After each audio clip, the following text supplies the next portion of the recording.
Bueno, se cruzaron en el piso, Sí, dijeron, sí. sí, acá estuvimos viendo, no tenemos... Recibió concretamente el pedido de manita fría. Sí, lo había visto en Twitter porque bueno, las redes nos permiten estar cerca de manera casi en tiempo real y hace una hora creo me llegó un Twitter diciendo, la verdad es que yo chequeé, no teníamos ningún pedido de reunión de esta organización, pero con todo gusto los vamos a recibir, por supuesto. Enterados por las redes y por Amalia, ¿no? Que nos estaban buscando, sí, con todo gusto los vamos a recibir. ¿Por qué se levantó tanta temperatura? Si todavía no lanzó la campaña electoral y están este enfrentamiento. Yo decía ayer, pensar que ustedes juntos con Emilio, con el gobernador, hace unos meses atrás, nos decían, tienen que votarnos a nosotros porque somos un mismo proyecto. ¿Qué pasó en el medio? Alguien que se fue allá en 2015 y llega ahora y dice, ¿qué pasó? Bueno, la campaña justamente sirve para esto, ¿no? Para informarnos y para que los vecinos estén muy atentos a la información que tienen que disponer para tomar una decisión. Nosotros en la ciudad de Santa Fe venimos hace algunos años desarrollando un proyecto de cambio que lideramos y que ha hecho mucho por la ciudad. Tenemos una ciudad más preparada para las inundaciones, hemos cumplido con las propuestas que hicimos de los jardines, estamos cumpliendo con este trabajo con los adolescentes para conseguir empleabilidad y acompañar sobre todo a los de los barrios más humildes con menos oportunidades. Estamos haciendo un plan de obras histórico en la ciudad, pero bueno, el socialismo decidió, tal vez por razones políticas nacionales y por diferencias que es obvio que tenemos, porque ustedes saben que nosotros decidimos en 2015 acompañar a Cambiemos y a Mauricio Macri. El socialismo decidió confrontar con ese nuevo proyecto nacional y tal vez por ese motivo ahora el socialismo decidió enfrentarnos en la ciudad, no apoyar nuestro proyecto y bueno, además va de candidato Emilio Jatón. ¿Mantener esa dualidad? Probablemente no. Yo creo que la decisión del gobernador de hacer las elecciones nacionales con las locales un mismo día, por supuesto que profundiza esta situación, porque no se puede hacer una campaña en la que uno está acompañando un proyecto nacional y luego en la ciudad tener una posición diametralmente opuesta. Yo creo que por algún motivo estratégico tomaron una decisión los socialistas de no acompañar nuestro proyecto de ciudad y pasar a ser oposición. En todo caso son ellos los que tienen que explicar por qué, y Emilio Jatón en concreto, hasta hace 2 meses apoyaba nuestro proyecto y ahora no lo apoya más. Él dijo que tiene otro proyecto de ciudad, bueno, que lo cuente, que nos diga cuál es.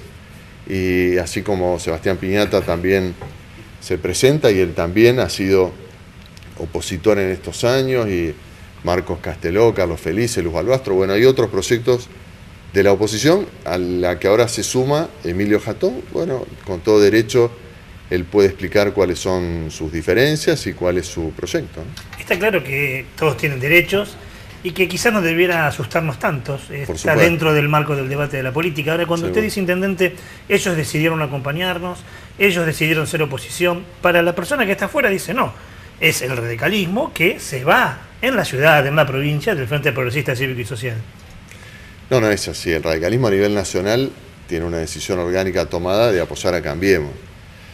Nosotros creíamos que era posible generar una lista de unidad en la ciudad donde estén integrados también los socialistas y los sectores que apoyan al presidente.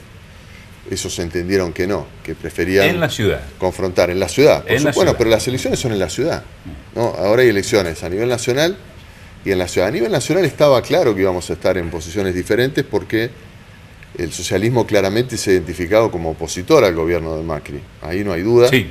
Y está muy claro que los radicales que decidimos a nivel nacional, yo soy presidente de mi partido a nivel nacional, estamos muy comprometidos con que este cambio que comenzó en el país, esta expectativa que la gente tiene de cambio, sea exitosa y sea para bien y que el país mejore y que tengamos más institucionalidad.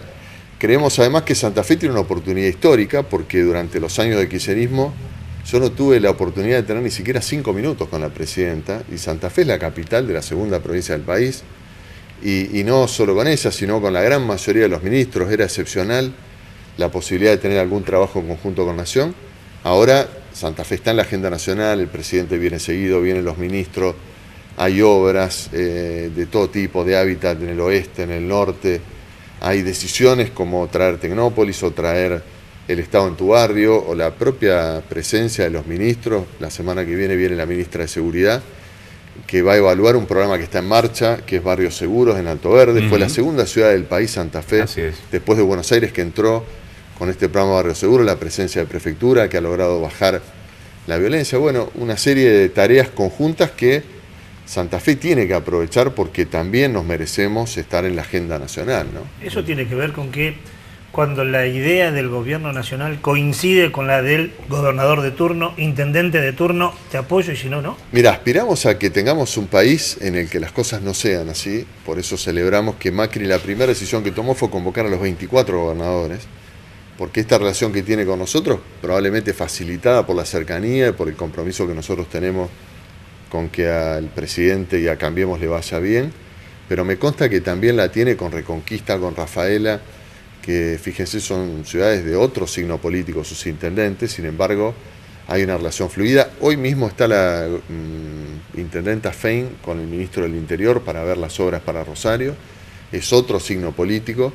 Queremos un país en el que el trato entre presidente, gobernadores, intendentes sea más fluido y más normal, porque los que está detrás es la gente, ¿no? La gente no tiene una camiseta política y el ciudadano que paga los impuestos en Santa Fe tiene derecho a tener recursos para esta ciudad y para el resto de la ciudad de la provincia y para el país de manera equitativa y a que tengamos posibilidades de obras y de cercanía con el gobierno nacional. José, recién decías, soy el presidente del partido, ¿no? ¿Cuánto de, uno podría decir, prestigio institucional, partidario, institucional como intendente y personal se juega en esta elección?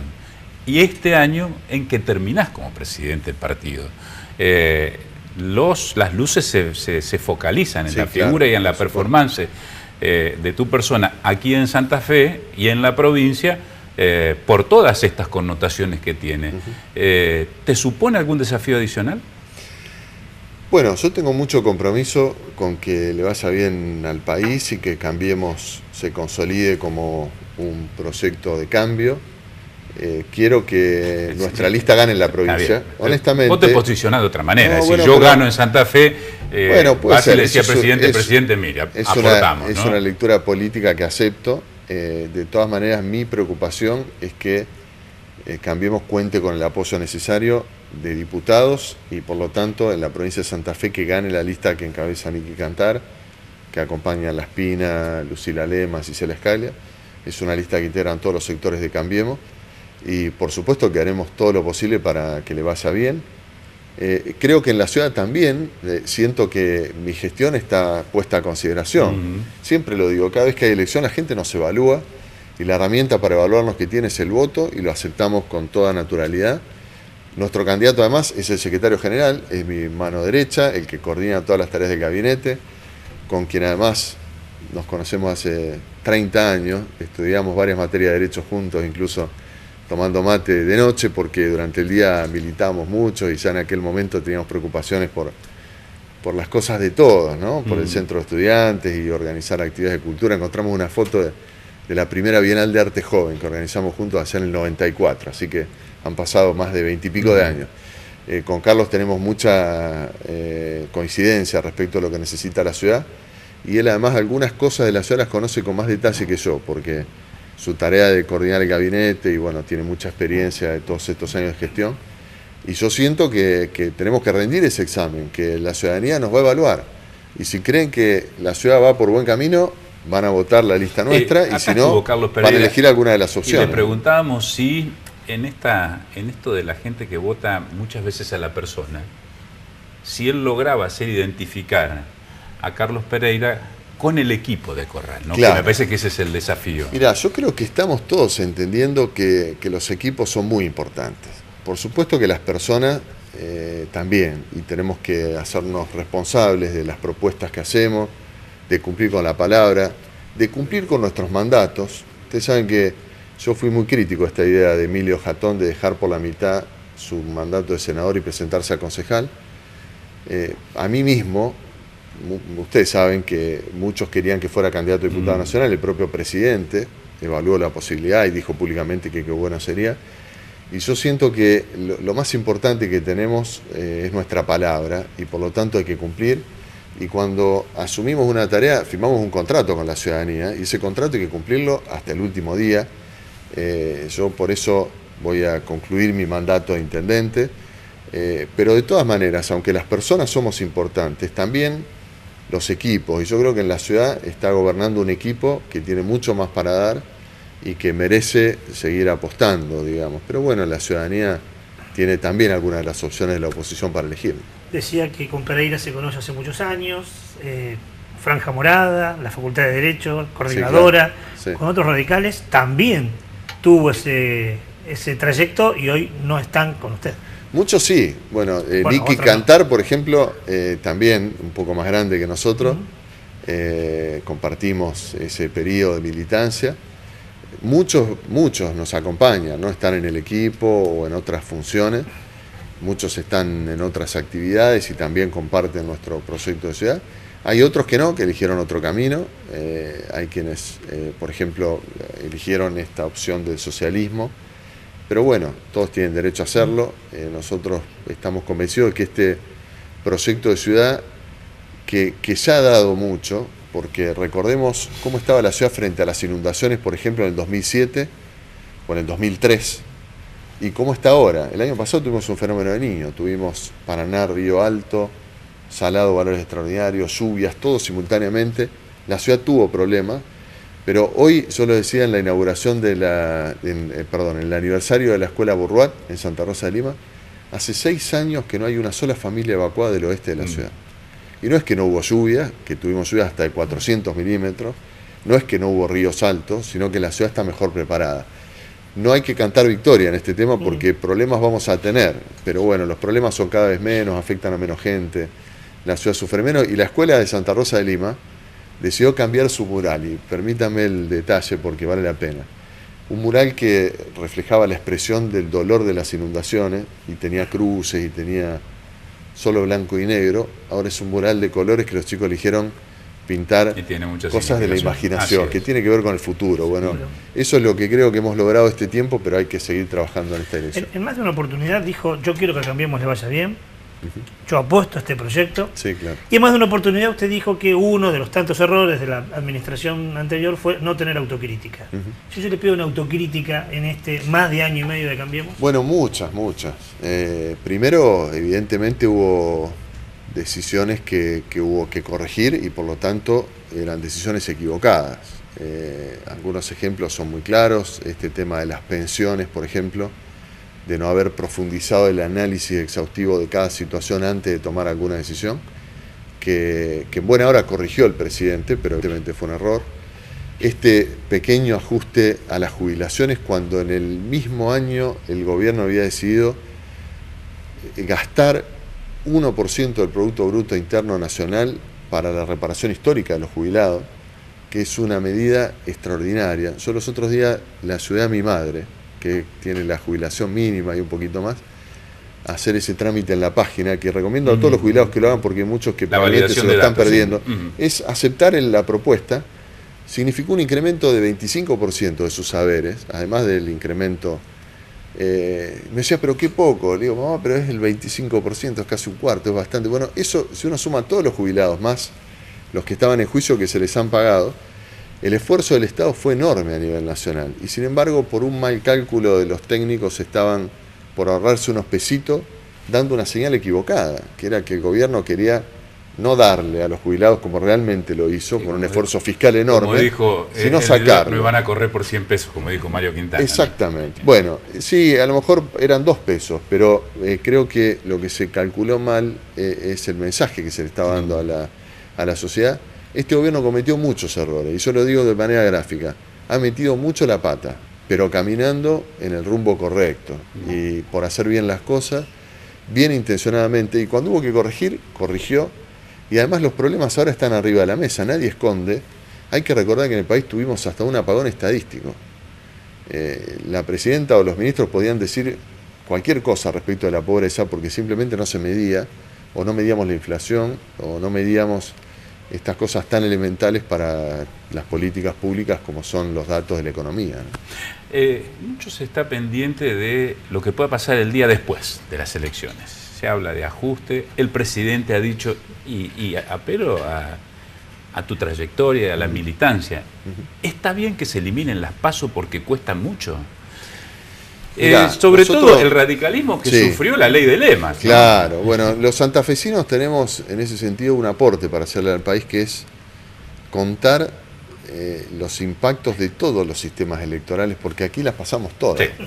Tuvimos desde las primarias, las internas dentro del partido, que lo resolvían 3 dirigentes, y que ustedes recuerdan, en los años 80 había 3 o 4 personas del PJ y 3 o 4 personas del radicalismo que resolvían cómo se conformaban las listas. Votó la ley de Lema. Y después usted tenía que elegir entre una o entre otra.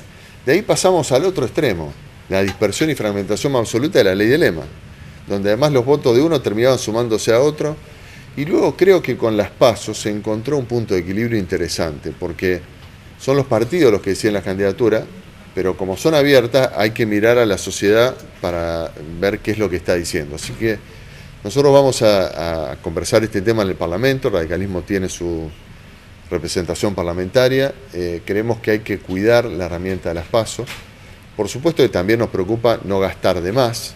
Se puede eficientizar el gasto. Pero se lo hemos dicho al presidente, además, cuidado que un sistema político muy fragmentado puede salir más caro, porque cuando hay que reunir en el Parlamento las voluntades para ciertas decisiones, finalmente el gobierno va con el déficit fiscal a ofrecerlo, porque lógicamente los legisladores proponen muchas veces bajar impuestos, distribuir más a las provincias, etcétera. Así que a veces hay que tener en cuenta que las instituciones tienen su costo, pero más costoso es no tener buenas instituciones. Hablábamos del día después, ¿no? Una cuestión era las PASO, y lo otro es el ajuste que se viene, que inclusive en algunos medios afines al gobierno, todos descartan que va a haber un ajuste. Marcos Peña ha dicho en las últimas horas no va a haber ajuste, pero se habla de un ajuste previsional, es decir, una reforma previsional. Se habla de el tema tarifario, que el mismo Aranguren ha dicho, bueno, hasta de las elecciones nada. Uno diría, por lógica, después de las elecciones, todo. ¿O me equivoco? Bueno, primero, este es un gobierno que ha dicho la verdad y que no ha escondido los problemas, y aún las decisiones difíciles las ha tomado. Por lo tanto, no hay ningún motivo para suponer que las cosas van a cambiar el día siguiente de las elecciones. Muy por el contrario, fíjense que, por ejemplo, hubo un aumento de un porcentaje de las naftas, porque era un compromiso que se había asumido para ir recomponiendo las tarifas, y todos pensaron por qué no lo dejó para después de las elecciones. Sin embargo, justamente el presidente decidió hacerlo en el momento que estaba pautado. Y por el contrario, cuando uno escucha a los economistas neoliberales, los que tienen una posición más extrema, dicen todo el tiempo que el gobierno no ha hecho el ajuste, porque la verdad es que tanto el presidente Macri como todo su equipo ha optado por una solución gradual de los problemas de la economía, porque los líos que nos dejaron no se resuelven de un día para el otro, hay que resolverlos, pero con la gradualidad necesaria para que no haya afectados ni sectores de la economía, ni la producción, ni tampoco las personas, por supuesto. De hecho, se han ampliado algunos beneficios, como la asignación a los monotributistas, esto que conversamos de la reparación histórica, y ya tenemos buenos datos de la economía que todavía no lo vamos a percibir en nuestra cotidianeidad, pero la industria ya tiene valores positivos. Por supuesto, hay sectores que todavía están con dificultades, pero el agregado es que está creciendo. Ni hablar en nuestra zona la agroindustria, la construcción, que tiene valores realmente muy importantes. La ciudad de Santa Fe, por ejemplo, ya está generando nuevos empleos registrados, particularmente por la construcción, por la obra pública, tanto el municipal como provincial y nacional, como la obra privada. Y esto va a ir generando en una economía que además claramente está bajando la inflación, porque fíjense que vamos a terminar 2017 con una inflación de más o menos la mitad del 2016. Y el 2018 va a ser más baja que este año. En una economía que se está normalizando, pero esa normalización no puede ser de un día para el otro. Por eso vamos a escuchar que al gobierno le dicen de un lado que está haciendo el ajuste y del otro lado que no está haciendo el ajuste. Hay que parar el ajuste. Que los economistas más ortodoxos dicen que el gradualismo no sirve y que hay que hacer realmente un ajuste. Y lo que se está haciendo es normalizar la economía, y eso por supuesto que trae dificultades, y hacer las cosas bien no necesariamente trae soluciones de corto plazo, pero en el mediano plazo Argentina va a tomar un sendero de crecimiento sostenido. Intento no ponerme ni de un lado ni del otro, sino del señor o la señora que está viendo el programa, y dice, ¿por qué me habla de gradualismo si yo tenía un comercio y lo tuve que cerrar, si ahora no puedo darme algunos gustos porque la tarifa del uso de gas tengo que pagar mucho más? ¿Cómo le explica eso a la señora o al señor? Bueno, en primer lugar, no ha habido destrucción de comercios o de industrias en términos generales. Cuando uno mira los números agregados, insisto, por el contrario, se comenzó a revertir esa situación de recesión que traíamos de 5 años para atrás. Por supuesto que hay situaciones individuales que sí, y bueno, hay que atenderlas y hay que estar cerca de esas, especialmente las pymes, ¿no? Que son las que tienen más dificultades para afrontar ciertas situaciones. Tenemos un problema de demanda de Brasil por la crisis de Brasil, hay una serie de problemas que han impactado en muchas industrias, pero lo que la gente también sabe, y tal vez ahí esté un poco la paciencia que los argentinos estamos teniendo con estos cambios, es que al final del día la cuenta llega a la casa de cada argentino, ¿no? Porque es cierto que nos regalaban el gas, pero teníamos una inflación de 40% y un déficit fiscal insostenible, y la economía había dejado de generar puestos de trabajo. Es decir, en algún momento la cuenta se paga, porque no se puede vivir en un país que ya no tiene superávit energético y en el que se le regala el gas, además con situaciones muy injustas, porque para tomar el gas los más pobres tenían que buscar la garrafa, que con mucha dificultad conseguían la tarifa social, y sin embargo los ricos de Buenos Aires pagaban una tarifa recontra subsidiada. Es decir, esas situaciones anómalas que tiene el país hay que ir corrigiéndolas, y yo creo que se está por el buen camino, y creo que todos comprendemos estas dificultades. Por supuesto que exigimos también austeridad, transparencia, justicia, que este periodo anterior que tuvimos también tenga el escrutinio de la justicia, y que en el país todos confiemos en que las autoridades hacen bien las cosas y son honestas. La última, intendente, por lo menos de mi parte. ¿El radicalismo acompañaría un aumento en la edad jubilatoria si esto es lo que se supone o implica una reforma previsional? En el mundo la tendencia no es a extender el tiempo de trabajo, sino a distribuir mejor el trabajo, ¿no? Por suerte, los cambios tecnológicos van a hacer que en el futuro haya que trabajar menos para producir más, ¿no? Porque uno puede verlo negativamente, como que la robotización y la automatización genera destrucción de puestos de trabajo, o podría pensarse que mejor distribuidos esos puestos de trabajo hace que todos trabajemos menos para producir las cosas que necesitamos y tengamos más tiempo libre y más tiempo para el buen vivir, como se dice en el buen sentido de la palabra. Eso lo soñaban allá el siglo pasado, mediados del siglo pasado. Claro, ¿por qué no? Es la misma discusión que hubo con la industrialización, ¿no? Que también había quienes decían que iba a generar una serie de males. Esto tiene que ver con justamente qué es lo que hace el Estado y la política con estas situaciones. Nosotros creemos que hay que discutir hacia el futuro, pero no necesariamente quitando derechos ni haciendo más esfuerzos, sino por el contrario, con una distribución más equitativa de los esfuerzos para que todos vivamos mejor. Interesante va a ser el debate en la Cámara de Diputados, porque la misma pregunta le hicimos a Granatá y dijo lo contrario, así que puede ser interesante, ¿no? Intendente, gracias por haber estado. Muchas gracias a usted, ha sido un gusto para mí. Igualmente.